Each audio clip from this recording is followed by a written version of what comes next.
Morning all of you. ज्ञान वैविध्य channel में आप सबका स्वागत है। हमारा नया चैप्टर परमाणु की संरचना से संबंधित चल रहा है, जिसके बारे में हमने कल दो मॉडल लिए थे, परमाणविक मॉडल, जिसके अंदर थॉमसन का मॉडल था और दूसरा थॉमसन का जो मॉडल है उसको प्लम पुडिंग मॉडल भी कहा जाता है। दूसरा हमने लिया था रदरफोर्ड का मॉडल। आज हम लेने वाले हैं जो हमारा तीसरा परमाणु का अपरमाणु भाग है, उसको न्यूट्रॉन से संबंधित है। दूसरा नील्स बोर का एक मॉडल और रह गया था, उसके बारे में हम अध्ययन करने वाले हैं। नील्स बोर जो थे, नील्स बोर, इन्होंने भी परमाणु का मॉडल दिया, परमाणविक मॉडल दिया। इन्होंने ये बताया कि जो परमाणु है उस परमाणु के नाभिक के बाहर इस प्रकार से कक्ष बने हुए हैं, उनको ऊर्जा स्तर कहते हैं। और इलेक्ट्रॉन जब इनमें गति करता है, यानी इलेक्ट्रॉन जब इसमें निश्चित स्तर जो होंगे, ऊर्जा स्तर होंगे, उनमें जब वो गति करते हैं तब किसी भी प्रकार की ऊर्जा को उत्सर्जित नहीं करता, ऊर्जा का विकिरण नहीं करता। ये बात कही किसने थी? रदरफोर्ड ने कही थी। रदरफोर्ड ने ये बताया कि जब इलेक्ट्रॉन गति करते हैं, रदरफोर्ड की ये कमी थी कि जब इलेक्ट्रॉन एक कक्ष में गति करता है उस समय ऊर्जा का विकिरण होता है, यानी ऊर्जा विकिरणित होती है। ऐसे स्थिति में ये इलेक्ट्रॉन क्या होंगे, धीरे धीरे धीरे धीरे गति करते करते इस नाभिक के पास में आ जाएंगे और इससे टकराएंगे, जिससे इसका अस्तित्व जा सकता है। लेकिन ये जो नील्स बोर थे, उन्होंने उस कमी को बताने के लिए, उस कमी को दूर करने के लिए ये बताया कि जो इलेक्ट्रॉन है वो एक निश्चित कक्ष में ही चक्कर लगाते हैं, निश्चित कक्षाओं में। इन कक्षाओं को ऊर्जा स्तर कहा जाता है, ठीक है, ऊर्जा स्तर या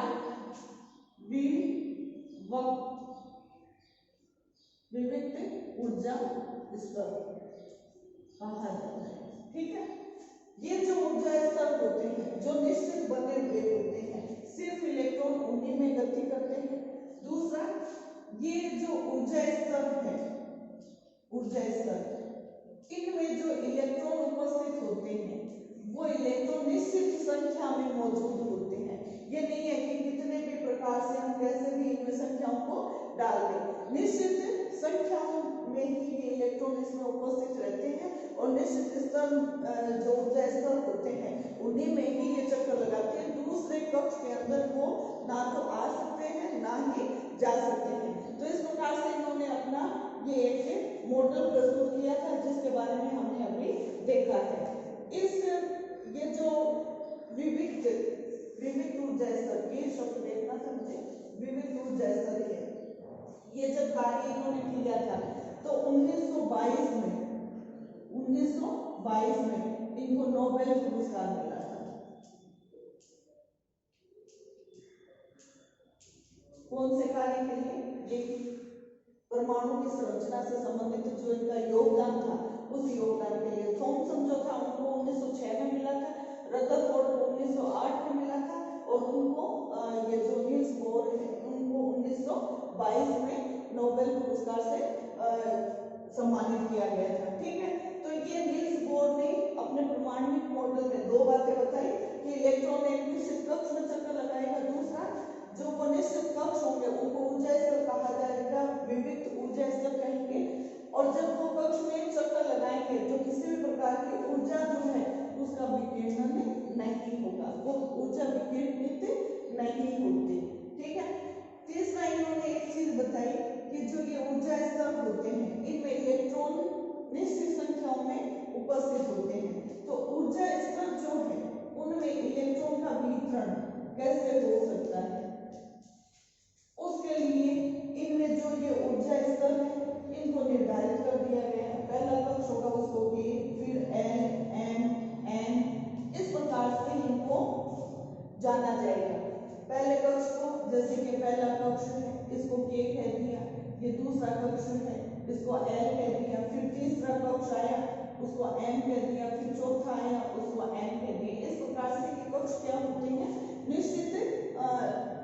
निश्चित स्तर को लिखे हुए होते हैं, निश्चित इलेक्ट्रॉन की संख्या को लिखे हुए होते हैं, उसी आधार पर इनकी एक निश्चित मापदंड होता है, उसको ये फॉलो करते हैं और अपने अंदर इलेक्ट्रॉन को समाहित करके रखते हैं।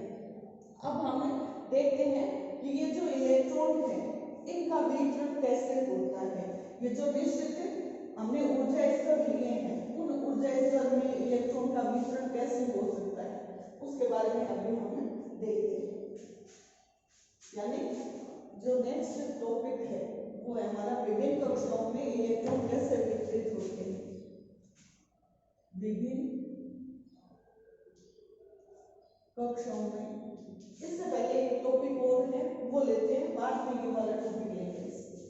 एक टॉपिक और रहते हैं आप लोगों का न्यूट्रॉन से संबंधित। न्यूट्रॉन हमने क्या क्या देख लिया था, प्रोटॉन देख लिया था, इलेक्ट्रॉन देख लिया था, प्रोटॉन और इलेक्ट्रॉन इनको देख लिया था। अब इस साथ में और एक बार कर लेते हैं।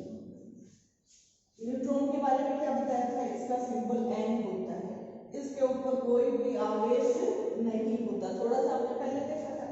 इसकी जो खोज है वो किसने की थी, चैडविक ने। चैडविक साइंटिस्ट थे, इन्होंने इसकी खोज की थी। इसका जो द्रव्यमान होता है, द्रव्यमान वो प्रोटॉन के समान होता है।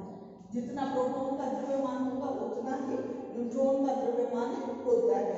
ये न्यूट्रॉन सभी में उपस्थित होता है, लेकिन हाइड्रोजन जो तत्व होता है उस हाइड्रोजन तत्व के परमाणु में ये क्या होता है, अनुपस्थित होता है, यानी न्यूट्रॉन उपस्थित नहीं होता। प्रोटॉन का प्री सिंबल होता है, प्रतीक होता है, इस पर प्लस आवेश होता है। प्रोटॉन की खोज किसने की थी, गोल्डस्टीन ने। गोल्डस्टीन इन्होंने क्या कहा था, पहले इन्होंने ये बताया था कि ये जो प्रोटॉन होता है, ये प्रोटॉन, ये नहीं, प्रोटॉन जो होता है उसको केनाल किरणें कहा था। केनाल किरणों के रूप में इन्होंने बताया था, ठीक है। खोजकर्ता गोल्डस्टीन हो गए। इसका द्रव्यमान कितना होता है, द्रव्यमान 1 इकाई माना जाता है, ठीक है, 1 इकाई इसका द्रव्यमान माना जाता है। इलेक्ट्रॉन के बारे में इलेक्ट्रॉन का प्रतीक जो है वो E होता है, माइनस इस पर आवेश होता है। गोल्डस्टीन ने इसकी खोज की थी। इलेक्ट्रॉन की खोज किसने की थी, बता सकते हो आप, थॉमसन, ठीक है। ये ऋणावेशित भाग है, इसका जो द्रव्यमान है ये प्रोटॉन के द्रव्यमान से, प्रोटॉन के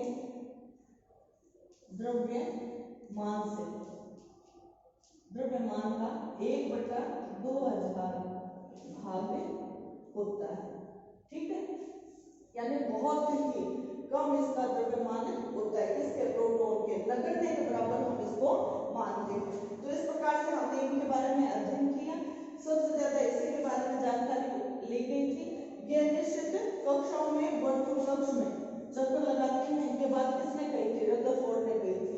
प्रोटॉन जो है वो इसके केंद्रीय भाग में रहता है, जो कि रदरफोर्ड ने अपना जो एक प्रयोग किया था सोने की पन्नी वाले, उसमें उन्होंने सिद्ध किया कि जो जितना भी उसका द्रव्यमान होता है या जो पॉजिटिव चार्ज धनावेशित भाग होता है वो किसी तत्व के परमाणु के केंद्रीय भाग में मौजूद होता है, और उसका कारण क्या है, ये प्रोटॉन है। ये प्रोटॉन इसका कारण है, ठीक है। न्यूट्रॉन निरावेशित होता है, जिसमें कोई आवेश नहीं होता, लेकिन इसका होना अनिवार्य है, क्योंकि प्रोटॉन और न्यूट्रॉन दोनों मिलकर के ही किसी परमाणु का, किसी भी तत्व के परमाणु का द्रव्यमान बताता है, द्रव्यमान संख्या को बताता है, ठीक है। जैसे हाइड्रोजन के लिए मैंने कह दिया इसमें ये न्यूट्रॉन नहीं होता। दूसरा तत्व हमारे पास में हीलियम है, जो आवर्त सारणी के अंदर हम देखेंगे हीलियम है। इस हीलियम की बात करें तो हीलियम के अंदर ये जो न्यूट्रॉन और प्रोटॉन है इनकी संख्या थर्ड वाले में भी लिया था, इसका जो द्रव्यमान होता है वो कितना होता है 4u। परमाणु की बात हो रही है, परमाणु द्रव्यमान की बात हो रही है, इसलिए हम u लिखेंगे। ठीक है, उधर हमने ग्राम वगैरह लिया था इससे पहले वाले लेसन में, वो उसका कुछ अलग मेथड था, प्रोसेस था, और यहाँ पर हम सिर्फ इसके परमाणु द्रव्यमान की बात कर रहे हैं, तो हमारा क्या आ जाएगा, इसका हीलियम का 4u आ जाएगा। ये तो हमारी न्यूट्रॉन से संबंधित बात हुई। चैडविक ने किया था 1932 में, इस न्यूट्रॉन की खोज हुई थी। ठीक है, अब हम लेंगे कि कोई भी इलेक्ट्रॉन है उसका वितरण हम कैसे कर सकते हैं, इलेक्ट्रॉन का वितरण कैसे होता है, इसको थोड़ा सा ध्यान से देखिएगा, जिससे कि बहुत आसानी से हम इनको कर सकते हैं। यानी विभिन्न कक्षाओं में इलेक्ट्रॉन का वितरण, विभिन्न कक्षाओं में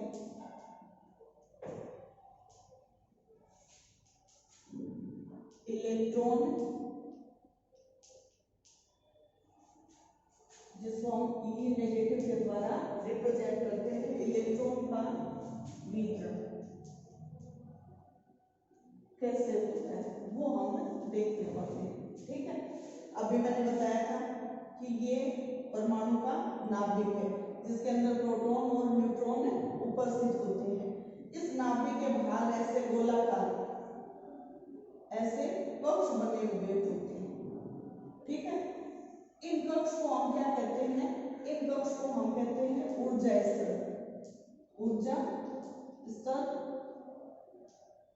या विविक्त, जो नील्स बोर ने कहा था विविक्त कक्ष या कोश। ठीक है, ऊर्जा स्तर होते हैं। इनका नामकरण कैसे दिया जाता है, जैसे ये पहले नंबर का कक्ष है, ये दूसरे नंबर का, ये तीसरे का, ये चौथे का।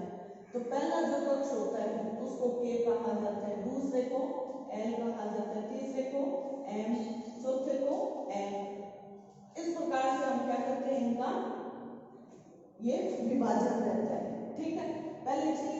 दूसरी चीज, ये जो कक्ष होते हैं, इन कक्ष में जब इलेक्ट्रॉन हम भरते हैं तो उस समय एक सूत्र काम में लिया जाता है। यानी इलेक्ट्रॉन का वितरण हम विभिन्न कक्ष में कैसे करेंगे, इसके लिए सूत्र है, और वो सूत्र हमारा क्या है 2n²। ठीक है, यदि हम k की बात करें, यानी पहला कक्ष है हमारा k, पहला ऊर्जा स्तर हमारा क्या है k के अंदर यदि हम इलेक्ट्रॉन की बात करें तो ये 2 का मतलब 2 है, m का मतलब क्या है, n बराबर क्या है ऊर्जा स्तर, ऊर्जा स्तर है। ठीक है, पहले वाले का हम k क्या है, पहला कक्ष है, n की जगह क्या आ जाएगा 1 का स्क्वायर, कितना हुआ 2। यानी k के अंदर कितने इलेक्ट्रॉन आ सकते हैं, अधिकतम 2 इलेक्ट्रॉन आ सकते हैं। अब बात करें l की, तो l के अंदर कितना है 2 का, दूसरे नंबर का है, तो 2 का स्क्वायर आ गया, 2 का स्क्वायर बराबर 2 दूना 4, 4 दूना 8। यानी जो L वाला होगा कक्ष ऊर्जा स्तर, उसके अंदर कितने इलेक्ट्रॉन आ सकते हैं, अधिकतम 8 इलेक्ट्रॉन आ सकते हैं।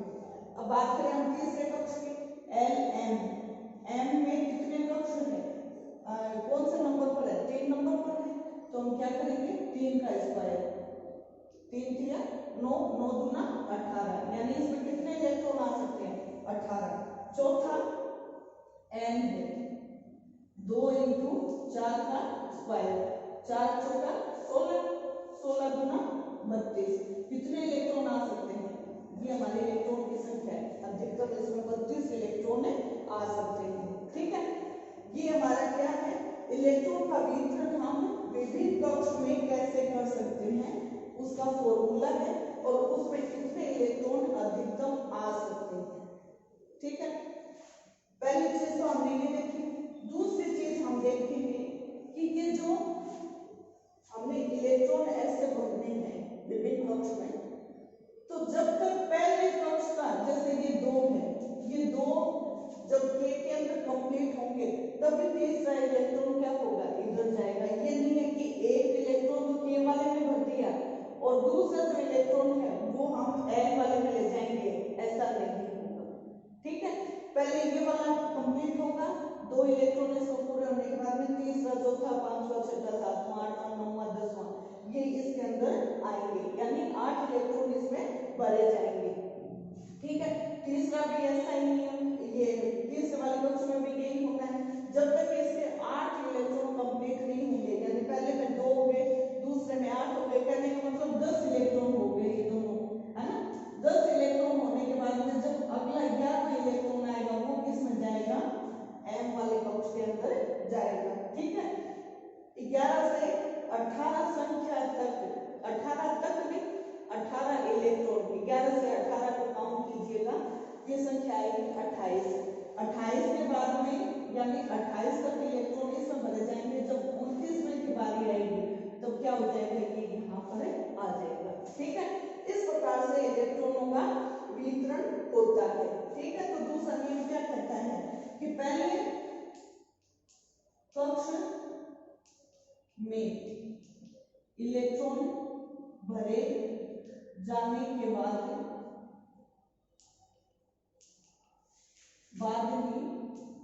अगले कक्ष में इलेक्ट्रॉन भरे जाएंगे।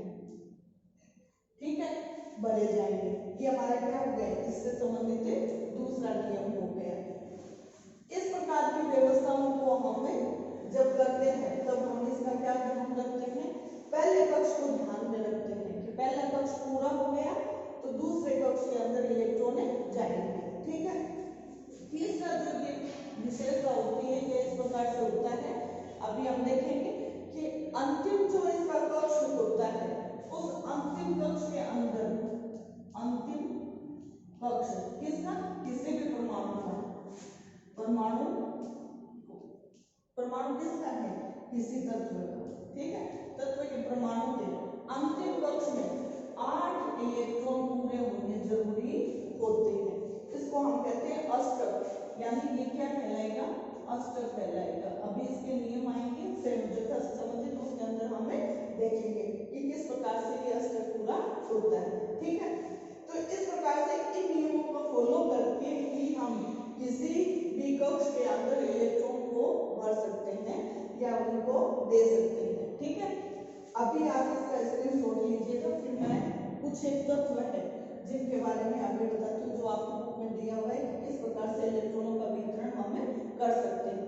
ठीक है, एक बार इसके एग्जांपल से हम देख लेते हैं कि कैसे, जैसे पहले वाला कक्ष है उसके अंदर क्या बताया है कि 2 इलेक्ट्रॉन होते हैं, ये 2 इलेक्ट्रॉन मैंने यहाँ पर भर दिए। ठीक है, दूसरा L वाले में कितने हो सकते हैं, 8, तो इसमें क्या करेंगे हम 1 2 3 4 5 6 7 और 8 इलेक्ट्रॉन आ गए। तीसरे वाला M18, तो हम क्या करेंगे, इसके अंदर 1 2 3 4 5 6 7 8 9 10, इनमें भी क्या होते हैं, फिर कुछ उपकक्ष बने हुए होते हैं जो कि आप आगे की हायर क्लासेस में जाओगे तब पढ़ने को मिलेगा। जैसे कि 18 इलेक्ट्रॉन आ गए तो इनमें भी फिर एक F E D F इस प्रकार से एक सीक्वेंस होती है, उसी के अकॉर्डिंग इनके अंदर इलेक्ट्रॉन भरे जाने होते हैं। ठीक है, अब देखिए ये जो हमारा दूसरा नियम था कि पहले कक्ष पूरा होना चाहिए, पहले वाले कक्ष में 2 इलेक्ट्रॉन आ गए, दूसरे वाले में कितने हैं, 8 हो गए, तो 1 2 2 ये और 8 ये कितने हो गए, 10 है, यानी 11वां इलेक्ट्रॉन आएगा, किसी तत्व के अंदर 12 इलेक्ट्रॉन है, तो 11वां और 12वां इलेक्ट्रॉन क्या होगा, ये तीसरे वाला जो कक्ष है इसके अंदर आएगा। फिर सपोज कीजिए 15 इलेक्ट्रॉन है किसी में, तो 10 तो इन 2 में आ गए और 5 क्या हो जाएंगे, इस वाले कक्ष के अंदर आ जाएंगे, यानी तीसरे वाला जो ऊर्जा कक्ष होगा उसके अंदर उन इलेक्ट्रॉनों को वितरित कर दिया जाएगा। तो जितने, जब तक इसके अंदर 18 इलेक्ट्रॉन नहीं होंगे तब तक ये चौथे वाले के अंदर नहीं जाएगा। 18 का मतलब क्या हो गया, 2 इसमें 10 इसमें, 2 और 10 कितने हो गए, सॉरी 2 और 8 कितने हो गए, 10, 10 के बाद में 18 ये 28 है, तो 28 इलेक्ट्रॉन जब तक इनके अंदर कंप्लीट हो जाएंगे तो 29वें नंबर का जो तत्व होगा उसका इलेक्ट्रॉन किसमें जाएगा, इस चौथी कक्ष के अंदर जाएगा। तो इस प्रकार से इनके अंदर इलेक्ट्रॉन भरने का प्रोसेस होता है। जिसको ध्यान में रख करके ही हम देखते हैं। अभी आपको सिर्फ इतना देखना है, इस वाले कक्ष में आते हैं तब इसका थोड़ा सा सिस्टम नियम जो है वो परिवर्तित हो जाता है। SPDF इस प्रकार से कक्ष होते हैं, उपकोष होते हैं, उनके अंदर इनका विवरण देखा जाता है। तो ये आप लोगों ने स्क्रीनशॉट ले लिया होगा। अब हम आगे देखते हैं कि इलेक्ट्रॉनों को हम कैसे वितरित कर सकते हैं, किस प्रकार से हम इलेक्ट्रॉन बढ़ सकते हैं। जैसे आपके बुक के अंदर दिया हुआ है 18 तत्व तक। अब देखिए ये तत्वों को थोड़ा सा आपको ध्यान में रखना पड़ेगा। सबसे पहला जो तत्व आता है वो हाइड्रोजन होता है, फिर आता है हीलियम, तीसरे नंबर पर आता है लिथियम, चौथे नंबर पर आता है बेरिलियम, पांचवें पर आता है बोरॉन, छठे पर आता है कार्बन, सातवें पर आता है नाइट्रोजन, आठवें पर आता है ऑक्सीजन, नौवें पर आता है फ्लोरीन, फिर आता है नियोन। 10 नंबर तक हो गया। 11 नंबर पर पहले हम इनको देखते हैं, फिर हम आगे दूसरे तत्व को लेंगे। 11 नंबर पर सोडियम,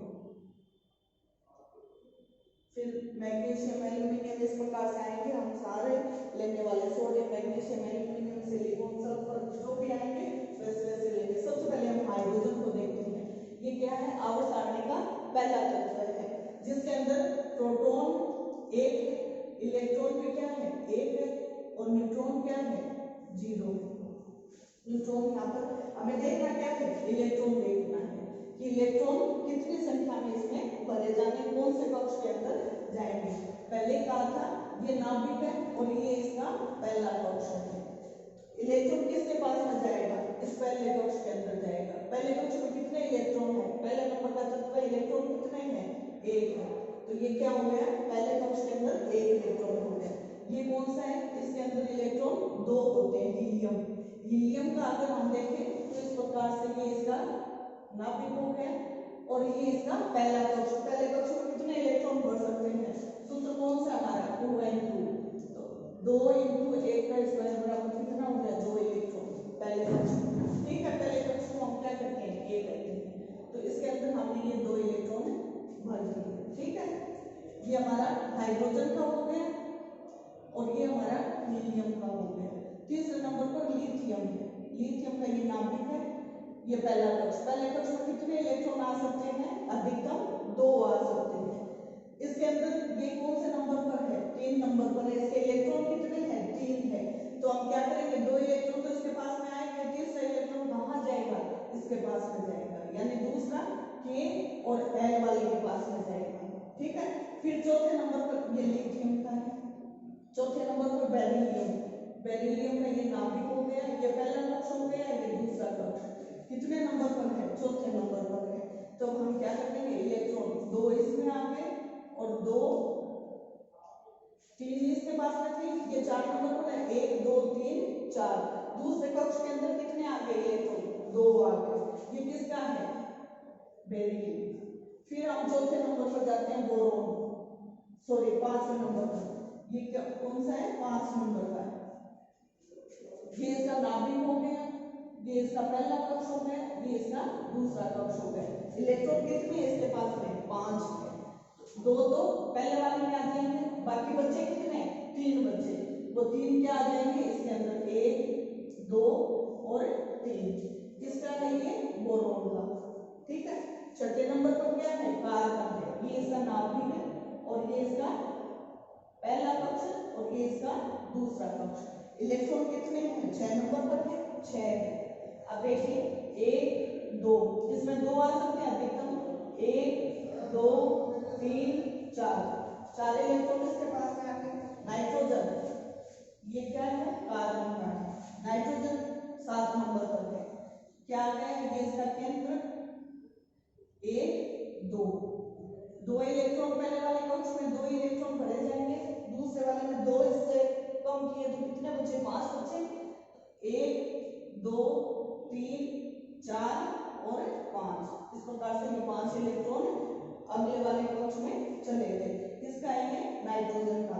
ऑक्सीजन कितने नंबर का है? 8 नंबर का है। ये नाभिक ये पहला कक्ष, ये दूसरा कक्ष।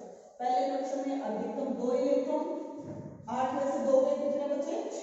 6 इलेक्ट्रॉन इसमें भरने, 1 2 3 4 5 और 6। ठीक है, ये किसका है? ऑक्सीजन का। फिर अगला क्या है? फ्लोरीन का। ये इसका नाभिक है, ये इसका पहला कक्ष, ये इसका दूसरा कक्ष। ये कितने नंबर पर है? 9 नंबर पर। 2 इलेक्ट्रॉन पहले वाले कक्ष में भरती है, बच्चे कितने? 9 में से 7 बच्चे ना, 2 गए तो 1 2 3 4 5 6 7 इलेक्ट्रॉन भरती है। ये किसका है? फ्लोरीन का है, 9 नंबर का तत्व है। 10वें नंबर पर कौन सा है? नियोन है। नियोन वाला देखिएगा, ये नाभिक, ये इसका पहला कक्ष और ये इसका दूसरा कक्ष। पहले वाले कक्ष में इलेक्ट्रॉन कितने आएंगे? 2 आएंगे। 10 में से 2 गए, ये 10 नंबर का तत्व है। ठीक है, 10 में से 2 गए, कितने बचे? 8। 1 2 3 4 5 6 7 और 8। यानी दूसरे कक्ष में अधिकतम कितने इलेक्ट्रॉन आ सकते हैं? 2 दूना 4, 4 दूना 8 इलेक्ट्रॉन अब इसके अंदर कंप्लीट हो चुके हैं। कहने का मतलब के और एल दोनों कक्ष क्या हो गए? पूरित हो गए हैं, भर गए हैं। अब आगे इनके अंदर इलेक्ट्रॉन नहीं आएंगे। ठीक है, ये किसका है? नियोन का है, नियोन का। अब सोडियम की बात करें, सोडियम कितने नंबर का है? 11 नंबर का है। 11 नंबर का तत्व है। ये इसका नाभिक हो गया, ये इसका पहला कक्ष, ये इसका दूसरा कक्ष है और ये इसका आप देखिएगा तीसरा कक्ष भी आ गया है, सोडियम का है। पहले कक्ष में कितने आएंगे इलेक्ट्रॉन? 2। दूसरे कक्ष में कितने आएंगे? 1 2 3 4 5 6 7 8। बच्चे कितने? 8 और 2 10। बच्चे कितने? 1। तो ये क्या हो जाएगा? तीसरे कक्ष में जाएगा। अगर हम इसका वितरण करें तो इस प्रकार से करेंगे, पहले कक्ष में 2 इलेक्ट्रॉन, दूसरे में 8, तो तीसरे में बच्चा कितना? 11 नंबर पर है, 11 इलेक्ट्रॉन है, तो बच्चा कितना? 1 इलेक्ट्रॉन हम क्या कर देंगे? तीसरे वाले कक्ष को दे देंगे। ये किसका है? सोडियम का है। ठीक है, अब बात करें मैग्नीशियम की। मैग्नीशियम 12 नंबर का है। अब कैसे है 12 नंबर का? देखिएगा इसका वितरण इलेक्ट्रॉन का, 2 8 2। ये तो इसका नाभिक हो गया, पहला कक्ष, दूसरा कक्ष और तीसरा कक्ष। पहले कक्ष के अंदर वही 2 इलेक्ट्रॉन, दूसरे के अंदर 8 3 4 5 6 7 8 और तीसरे कक्ष के अंदर कितने आएंगे? 2 इलेक्ट्रॉन, 1 और ये लो 2। ठीक है, ये किसका हो गया? मैग्नीशियम का, मैग्नीशियम का। एक बार इसका आप देख लो, स्क्रीनशॉट ले लो, फिर आगे वाले बताते हैं।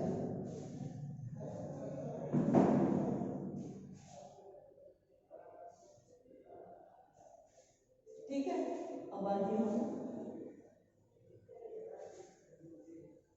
12 तत्व तक ले लिए, अब 13 नंबर का लेंगे।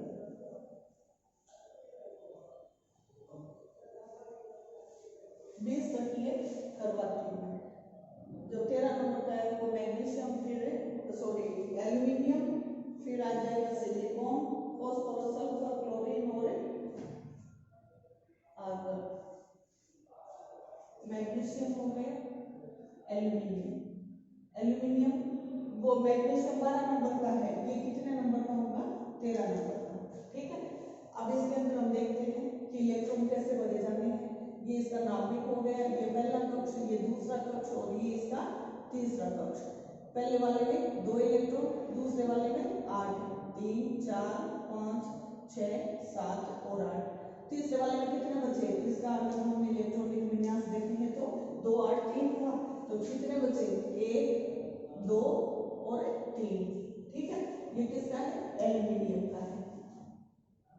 ये एल्यूमिनियम 13 नंबर पर है और 13 जैसे उसमें 12 नंबर था और इसमें क्या आ गया? 13 नंबर का आ गया।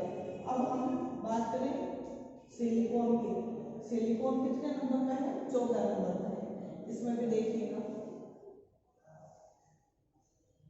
ये इसका नाभिक है। पहले कक्ष में 2 इलेक्ट्रॉन, इसका इलेक्ट्रॉनिक विन्यास करेंगे तो कितना हो जाएगा? 2 8 4। ये वाले में 2 इलेक्ट्रॉन भरेंगे, एल वाले में 8 1 2 3 4 5 6 7 8। बच्चे कितने 4, ये इसमें आ जाएंगे 2 3 और 4। ठीक है, सिलिकॉन का हो गया 14 नंबर पर। और अब हमारे पास में कितने बचे 4 8 14 हो गए, 6 और बचे हैं जिनके बारे में अभी देखते हैं। फास्फोरस, फिर आ जाएगा सल्फर, ये 15 नंबर का है, ये 16 नंबर का है, इसका 32 द्रव्यमान ध्यान में होगा आप लोगों को। 15 नंबर का है, इसका इलेक्ट्रॉनिक विन्यास क्या हो जाएगा 2 8 5, और इसका इलेक्ट्रॉनिक विन्यास क्या हो जाएगा 2 8 6। ठीक है, फिर क्लोरीन आ जाएगा 17 नंबर 2 8 7, और फिर आर्गन 18 नंबर का 2 8 8। तीन कक्ष हम पूरी तरह से भरेंगे। ये वाला चल रहा है हमारा एक नाभिक, ये पहला कक्ष, ये दूसरा कक्ष, ये तीसरा कक्ष। पहले वाले कक्ष में 2 इलेक्ट्रॉन, दूसरे वाले कक्ष में 8, 1 2 3 4 5 6 7 8, तीसरे वाले में 5, 1 2 3 4 5। ठीक है, ये मैंने पास में कर लिया, आप दूर दूर भी कर सकते हैं। ये हो गया फास्फोरस का। सल्फर का, ये नाभिक, ये पहला कक्ष, ये दूसरा कक्ष और ये तीसरा कक्ष। पहले कक्ष में 2 इलेक्ट्रॉन, दूसरे के अंदर 8 4 5 6 7 8, बच्चे कितने 6 क्या आ जाएंगे इसके अंदर 1 2 3 4 5 6। ठीक है, ये आप दूर दूर कर लेना। ये किसका है सल्फर का है। ठीक है, सल्फर का हो गया। अब हमारे पास में क्या आ गया क्लोरीन का। क्लोरीन वाला देखते हैं, ये नाभिक, ये इसका पहला कक्ष, ये इसका दूसरा कक्ष और ये इसका तीसरा कक्ष। पहले वाले में 2 इलेक्ट्रॉन, दूसरे वाले में कोई 8 3 4 5 6 7 8। ठीक है, लास्ट वाला कितना है 7, 1 2 3 4 5 6 और 7। ठीक है, ये हमारा किसका आ गया क्लोरीन का। आर्गन, ये नाभिक, ये पहला, ये दूसरा, ये तीसरा। पहले वाले में 2 इलेक्ट्रॉन, दूसरे वाले में 8 3 4 5 6 7 और 8। तीसरे कक्ष में भी कितने हैं 8 इलेक्ट्रॉन। देखिएगा 1 2 3 4 5 6 7 और 8।